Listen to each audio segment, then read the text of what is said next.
Help me reach 500 subscribers. Give the video a like and drop your thoughts in the comments. I read every single one. Thank you.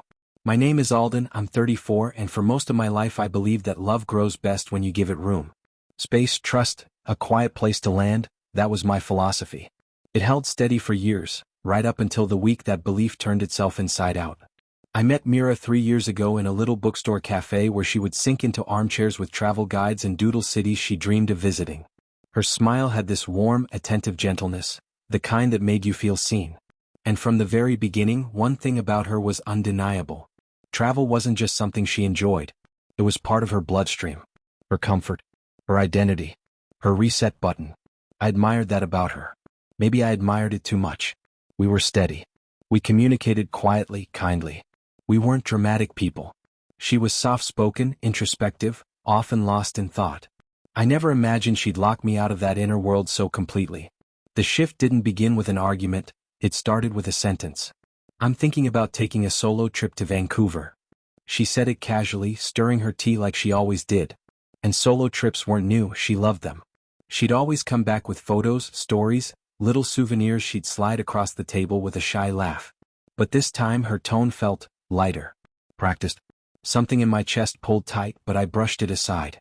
People need freedom. People need air. Trust matters. But a week before she left, things changed. Shorter replies. Conversations where she was physically present but mentally somewhere else. Her smile, the one that usually softened her whole face, didn't quite reach her eyes anymore.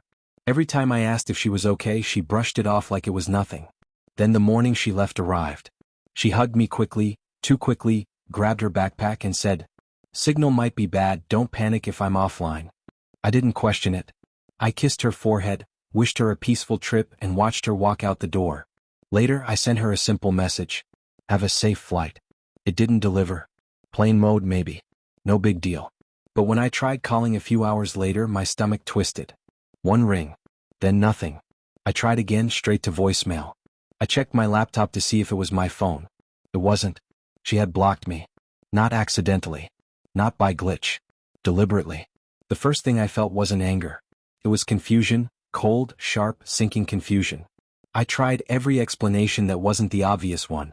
Maybe something happened. Maybe she lost her phone. Maybe. No. She chose this. 2 days passed. Every call went to silence. Every message bounced back. I didn't tell anyone. Saying it out loud meant accepting it, and I wasn't ready for that. I just sat there in our apartment, staring at the mug she'd left in the sink, wondering when she had quietly checked out of our life.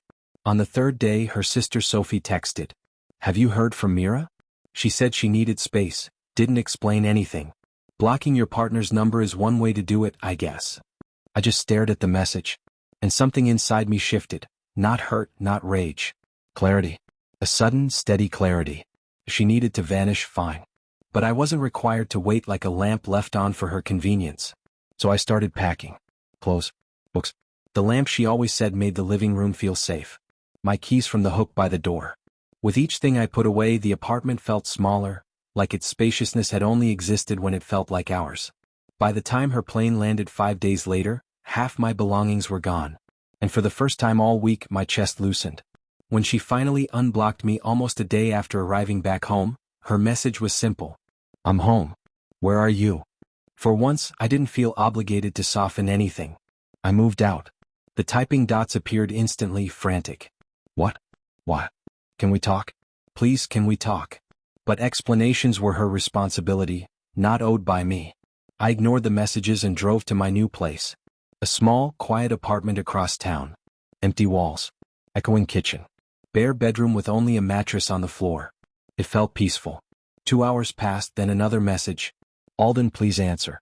I don't understand. I stared at it in the dark and realized something simple.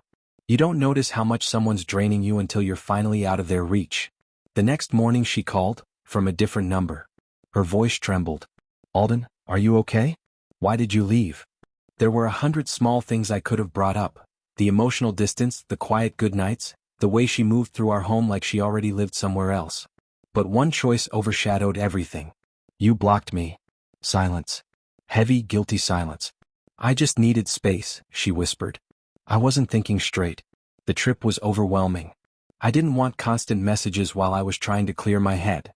I kept my voice calm. You could have told me. I know. I messed up, but I didn't think you'd leave. That was the truth laid bare. She didn't block me for space. She blocked me because she assumed I'd sit quietly, waiting until she felt ready to come back. But I wasn't that version of myself anymore. I didn't leave to punish you, I said. I left because that moment showed me exactly where I stood.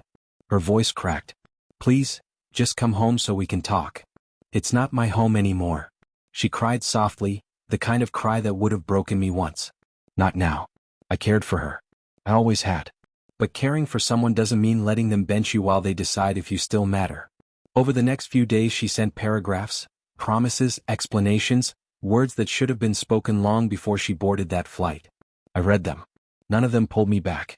I had already buried the version of us that worked. A week later I returned to pick up the last of my things. She wasn't there, but a note waited on the counter. I'm sorry.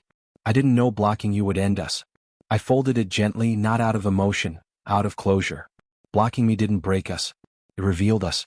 When you shut someone out entirely, you don't get to decide whether they're still waiting for you when you return. I locked the door one last time and felt something unexpected. Lightness. Relief. A calm, grounded certainty. Sometimes the most respectful thing you can do for yourself is walk away from a version of love that expects you to disappear on command. Mira left for her trip alone.